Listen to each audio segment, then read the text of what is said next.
everybody. Thank you so much for tuning into this video. The feedback that I've received has been that some people are watching the videos and some people are able to tune into the Facebook Lives.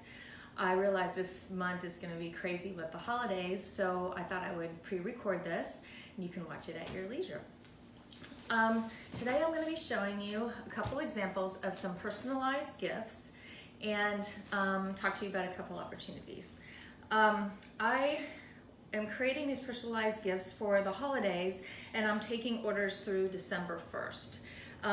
And also, if you're interested in creating something like this yourself, my last workshop of the month will be December 12th. At this workshop, you'll be able to create a personalized gift that has maybe a photograph of a family member or even a pet, and you can give these as gifts to people, or you can keep them for yourself as a piece of art, as a gift to you. So right now, I'm just going to give you a very quick glimpse into what I do and what processes that I use when I'm creating commissions that you can order, or what you can bring to my studio and create as a project when you come to the workshop. So when I started creating this little piece, I'm using a panel that's a cradle panel, and I taped around the outside so that I'm not getting a bunch of wax flowing over the edges. I used a paste called Yes Paste, which I found to be really great adhesive, and really put this on fairly thickly, if that is a word, thickly, and then I spread it out. I'm doing this fast for purposes of our video, but it can take a little bit more time usually.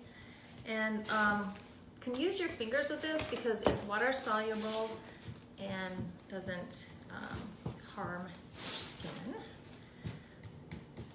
Okay, so I'll wipe that off. And then I've got a little poem. It's one of my favorite poems about being gentle with yourself because you're a child of the universe. Isn't that wonderful? So I'm just going to go ahead and place that right down onto the panel. And spread that. Try to make sure there's no air bubbles. And I like to kind of just eyeball it so that's nice and adhered onto the panel.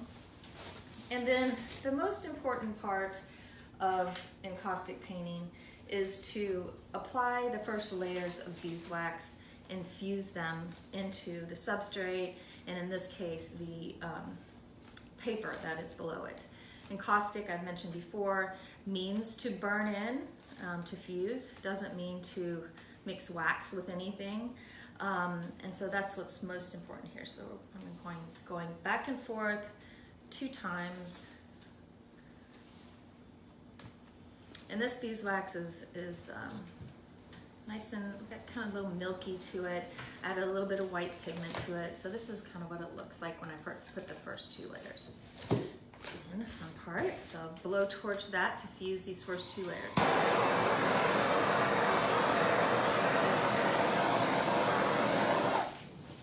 And that's all you need to make sure that your painting won't eventually crack off. So now we can try to achieve some texture here, and that can be done in several different ways. So I like to use like a brush that is kind of hardened, and now that all of this wax is cooling, I can start putting some texture in it. This is one way to do that. You can also use a Brillo or steel wool. It's nice. I'm just kind of going at it. I don't really care. The more texture, the better. You can also use a little tool that's got these little teeth on it and do some scraping. It's kind of nice. Then I'm going to go back and this time use some white wax and sort of do some splattering to create a little bit more texture. And then this is important to put your brush in the white wax and let some drip off. Let it cool a little bit. Well, it's wonderful because the wax cools almost immediately. So this is Some people call it dry brushing, but this is really letting the wax cool on your brush just a little bit. So now I'm really gently going back over my Be Gentle with some white wax and building up texture. And I'm gonna let some of that type come through, but I'm also gonna vary a little bit. So at this point, I put a few more layers on and I want to very quickly torch. That's literally all you need, because if I torched it longer than that, then all of the texture would be obliterated, and I want to keep that there. So on this little piece, I've got another little photograph. So I'm going to take one of those. And some people place the photograph right into the wax. I like to put more Yes paste on that, my finger, because I found that the pieces where I have used glue, the photographs don't pop up eventually, and some of these I created 10 or 12 years ago, and everything is still in place, collage items, everything. The others seem to be popping and cracking, so I'm gonna just set this little photograph right down where I want it, just eyeballing it with my hands, and then put some clear wax on top of that to let it soak into the paper. It's very important to use like an inkjet and very matte paper so that the wax soaks into the photograph.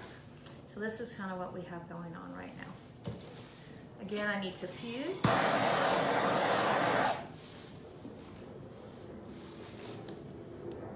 And that little photograph, the edges are kind of peeling up a little bit, which I really love. And then now that the wax is cooling a little bit, and I've got a bunch of nice texture, even a little bit more, I am going to use a mixture that I call a wash, and that is oil paint mixed with mineral spirits. I like to use terpenoid, which is an odorless mineral spirits. So use your recycled jelly jars, and I'm taking a little bit of this wash and painting it, as you can see, on top of my piece. Now you might think, oh my gosh, you just ruined it. You're covering up all that beautiful white and the photograph and everything, but not the case. After I put that wash down, I'm gonna put on a wonderful glove and start wiping it off or stabbing.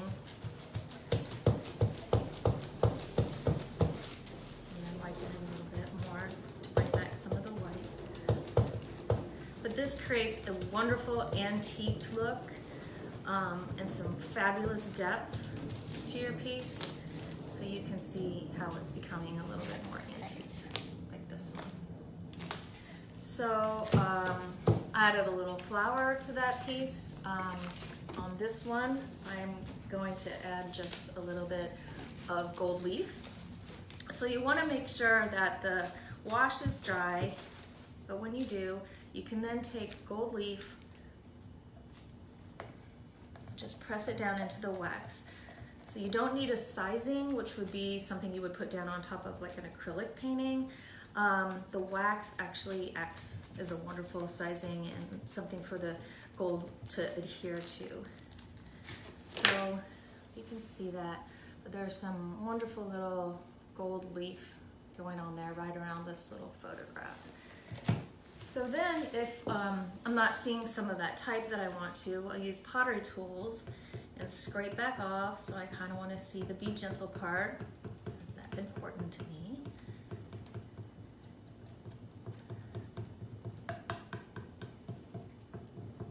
I don't want to see the whole thing, just a little bit. So now you're able to see that Be Gentle a little bit more. So this is the same type of process that I would use if I was going to just paste down a photograph of this beautiful dog named Heidi and put clear wax on top of it, and then add this is some blue pigments and some brown. I end up painting the edges of these, and these make wonderful holiday gifts. Also love to do these if you have family members, maybe your grandma, grandpa, you want to add some postcards. A letter from your grandma and grandpa is always really nice, or someone in your family. This is kind of hard to see because I put some wax on top of it, but this is a photograph of my grandpa holding me when I was a newborn baby, a recipe of my grandma's, just some other little things, and then I'll continue to add more on top of this. So that kind of gives you a little bit of an idea of how I create my commissions. Takes a lot longer than that, put a lot more work into it, but also we can create in the workshop coming up something that's very personal to you. So you'll be getting information on that after this post, and thank you so much for tuning in. I can't wait to see you again.